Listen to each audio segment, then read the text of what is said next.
வணக்கம். இன்றைக்கி நம்ம கிச்சனில் புதுவித மொறு ஓட்ஸ் தோசை செய்ய போகிறோம். அதுக்கு தேவையான பொருட்கள் பார்த்துடலாம்.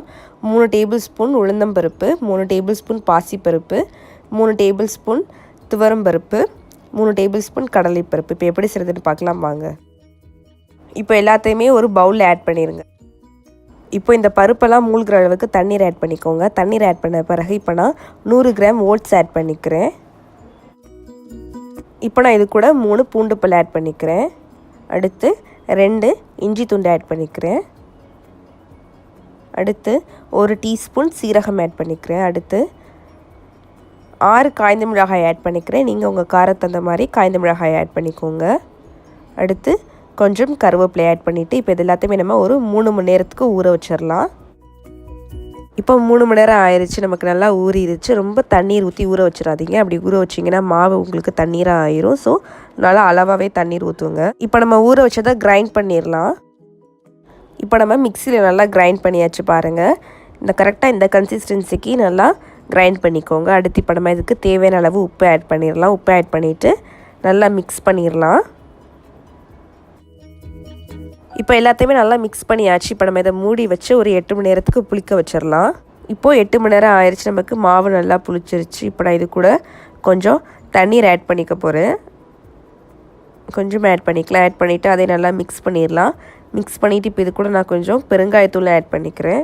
ஆட் பண்ணிவிட்டு எல்லாத்தையும் நல்லா மிக்ஸ் பண்ணிடலாம். இப்போ ஒரு தோசை தவா எடுத்துக்கோங்க. தோசை தவா நல்லா ஹீட் ஆன பிறகு நம்ம எப்போதும் தோசை சுடுற மாதிரியே தோசை சுட்டுக்கோங்க. சுட்டுட்டு மேலே நல்லா நிறைய எண்ணெய் ஊற்றிட்டு ஒரு 2 மினிட்ஸ் மூடி வச்சிடலாம். இப்போது 2 மினிட்ஸ் ஆயிடுச்சு, நம்ம ஓப்பன் பண்ணிடலாம். இன்னும் கொஞ்சம் தோசை நல்லா மொறுமொறுன்னு வரணும்.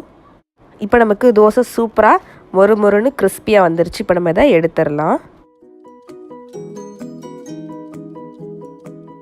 இப்போ தோசை தவாவில் நம்ம எப்போதும் தோசை ஊற்றுற மாதிரியே தோசை ஊற்றிட்டு இப்போ இது மேலே நான் ஆனியனும் கொத்தமல்லியும் ஆட் பண்ணிக்க போகிறேன். ஆட் பண்ணிவிட்டு ஆயில் கொஞ்சம் நிறையவே ஆட் பண்ணிக்க போகிறேன். அப்போ தான் நமக்கு நல்லா கிறிஸ்பியாக வரும். 2 மினிட்ஸ் மூடி. இப்போ 2 மினிட்ஸ் ஆயிடுச்சு. இப்போ நல்லா கிறிஸ்பியாக வந்துருச்சு. நம்ம இதை எடுத்துடலாம். ஆனியன் ஆட் பண்ணியிருக்கனால இந்த தோசை இன்னும் கொஞ்சம் டேஸ்ட்டாக இருக்கும். இப்போ நமக்கு கிறிஸ்பி அண்ட் எம்மி அண்ட் டேஸ்டியான ஓட்ஸ் தோசை, அதோடு சேர்த்து நமக்கு ஆனியன் ஓட்ஸ் தோசை செஞ்சுருக்கோம். ரொம்ப டேஸ்ட்டாக இருக்கும், ரொம்ப எம்மியானது கூட. ரொம்ப ஒரு டிஃப்ரெண்ட்டான ரெசிபின்னு நினைக்கிறேன். கண்டிப்பாக வீட்டில் ட்ரை பண்ணி பாருங்கள். சண்டே எப்போதுமே போரிங்காக சாப்பிடாமல் இந்த மாதிரி டிஃப்ரெண்ட்டாக செஞ்சு சாப்பிடுங்க. ரொம்ப டேஸ்ட்டாக இருக்கும். வீட்டில் ட்ரை பண்ணி பாருங்கள். ட்ரை பண்ணி பார்த்துட்டு எப்படி இருந்துச்சு அப்படின்னு சொல்லிட்டு கமெண்ட் செக்ஷனில் ஷேர் பண்ணுங்கள். உங்கள் கிட்ஸுக்கு இந்த மாதிரி டிஃப்ரெண்ட்டாக செஞ்சு கொடுத்தீங்கன்னா அவங்களும் ரொம்ப விரும்பி சாப்பிடுவாங்க. ரொம்ப ஹெல்த்தியும் கூட. நம்ம ஏன்னா எல்லா பருப்பும் ஆட் பண்ணியிருக்கோம், ஓட்ஸ் ஆட் பண்ணியிருக்கோம். ஸோ ரொம்ப ஹெல்த்தியான ஒரு தோசை கூட. ஸோ கண்டிப்பாக வீட்டில் ட்ரை பண்ணி பாருங்கள். இது பிடிச்சிருந்தா லைக் பண்ணுங்கள், ஷேர் பண்ணுங்கள். மறந்துடாமல் சேனலை சப்ஸ்கிரைப் பண்ணி வச்சுக்கோங்க. அப்போ தான் இந்த மாதிரி வீடியோலாம் நீங்கள் உடனே பார்க்க முடியும். இதே மாதிரி நம்ம சேனலெலாம் நிறைய தோசை வெரைட்டிஸ் போட்டிருக்கேன். அதெல்லாம் கண்டிப்பாக உங்களுக்கு நான் டிஸ்கிரிப்ஷன் பாக்ஸில் லிங்க் கொடுக்குறேன். தேங்க்யூ.